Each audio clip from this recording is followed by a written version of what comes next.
Hello everyone, welcome back in my channel, Bortnyk Chess, and in this video I'm going to show you my first game against former world champion, and now he is fighting against cheaters. It's a Vladimir Kramnik. So I played against him in May 9, 2023 in Title Tuesday, and so let's begin. E4 was played that time, and try to guess my move. Yeah, exactly. Knight f6.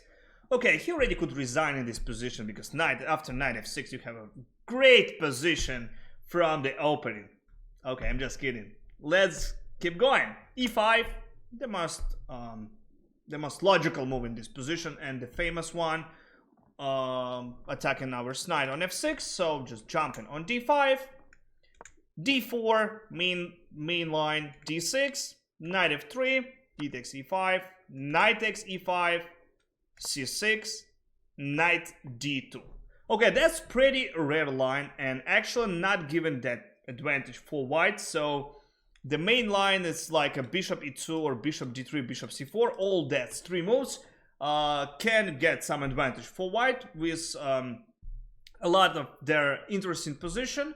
And which I like it for black, also I'm playing that, but knight d2 it's more like maybe black don't know something's here, but like I already said, not giving any advantage for white. After knight d7, knight df3, I'm trading my bad knight for the good knight on e5 after take, just take, and simple g6. So now I'm going to play the bishop g7 and short castle. Queen f3, probably white expected maybe I made a pre-move on bishop g7 and be the checkmate, but if be serious, queens develop with tempo on f3 and attacking on f7, but also not giving advantage for white, so probably they should have just developed the bishop. So position is equal already after the bishop e6, bishop c4. We keep playing and keep doing our plan. The bishop simple on g7. Now preparing to make a short castle and going to take on e5. Short castle. We are simply make a short castle also. Queen moved back on e2, and in this position try to defend the bishop on c4. Also a knight on e5. So I just simply play knight c7. My point was attacking the pawn on d4. Also trade just bishops. Bishop takes on e6. Of course, we've taken with our knight. And now we are attacking the pawn on d4.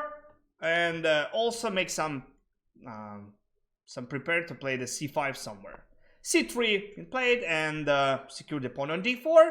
Just simply queen on d5. Look at our pieces. Yeah, we don't have any weaknesses on any sides here right now. So I'm going to just simply play rook on d8 or c5. So both looks pretty good. Yeah, c5 immediately it's actually probably even given to us up of material because with white will have a problems with the knight on e5. That's why white played the rook on e1 and making some battery right now and just defend the knight on e5. c5, d takes c5, rook f d8. Yeah, I don't want to take it this immediately, and I will take full control on the d file, and I will have a time to take that back. Knight jumping back on e3, queen to c5. So position is equal, and if no one will make any mistakes in the future, it will be just a draw. Okay, bishop on t3. Okay, queen c6. So attacking, running away, not blundering the queen. Rook a d1 happened. a5. Many times I just push pawn on a, and in this case it's not a mistake because I just gonna to play a4 next. So h4 by Vladimir, and very aggressive move, but white have to create something in somewhere. Yeah, so in the other case I just will play e4. h5, the most popular answer when someone just playing a4 or h4, you would like to immediately, like, you know, make glitch there and block it. h5, knight g5. again, try to just trade it. So I could play a4, but I start with rook d1, and after take, just play the a4. I think more logical was a4 first. So, but its still position is still equal, so not given any advantage for white. Bishop f6. I just ask, okay, I don't want to take it. You can take me on e6.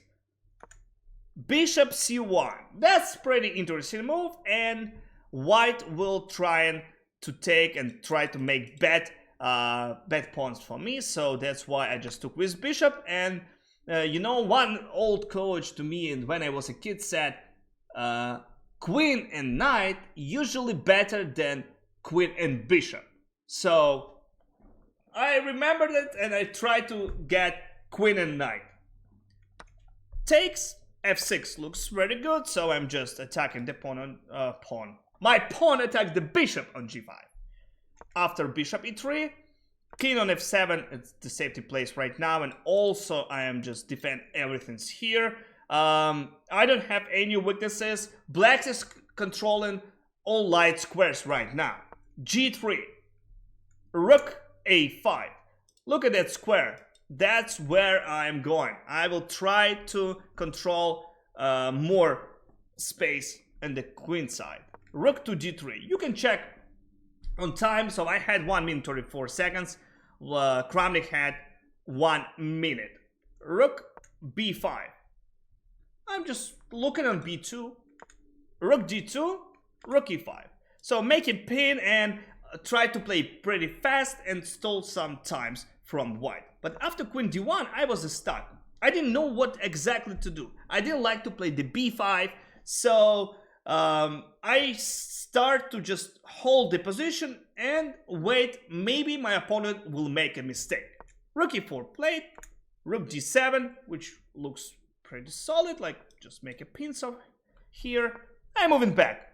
I don't know what to do, and also I thought it's a queen d5, it's a threat. So I don't want to trade the queens, because also that coach said rook and bishop better than rook and knight.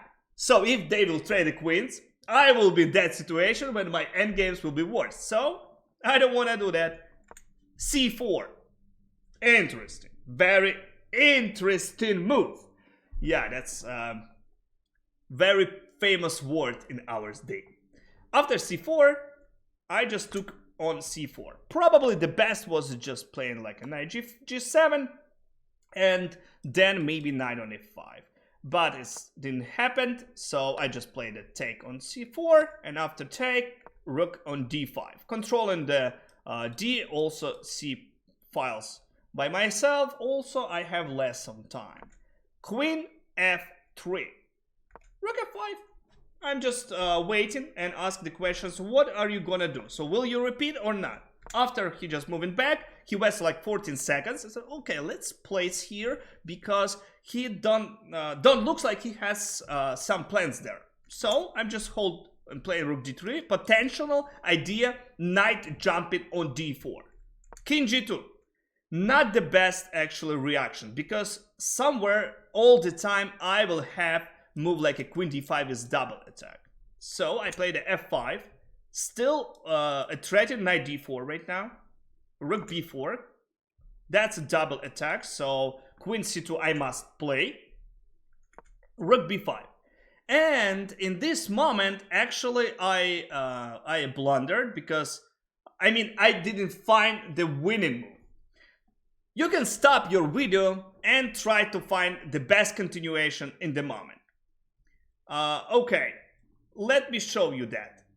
I played the rook d1, but instead of rook d1, I could just finish this game immediately. It's a rook takes e3, but you can see the clock we had at 9 seconds.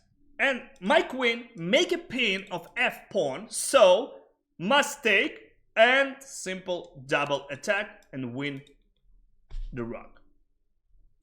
I blundered that. I didn't see it. I played the rook d1 instead of rook d5. But my opponent made another blunder, so I had 3 seconds in this position. So white had to play probably rook b6 or rook b7, Even rook b4 is good, but instead of that, my opponent just blunder pawn after take and taken on b2. Another problem is a queen b3, and now I will going to take another pawn on a3, so he just took it, but that's losing immediately. I'm just playing knight c5, knight d3. Yeah, my opponent still made some moves, but it doesn't matter already. My king on the box, and I just have up of material and complete losing position, so that's why white just resigned. I won this game. I was so actually proud because this first time when I play against him, and I won that. I hope you like that game and you will learn something new. Alekhine is pretty tough opening to play. White always have illusion of advantage, and they don't know how to react over there. So don't forget to follow my channel, sub on that, leave some commentator behind this video, and see you the next time.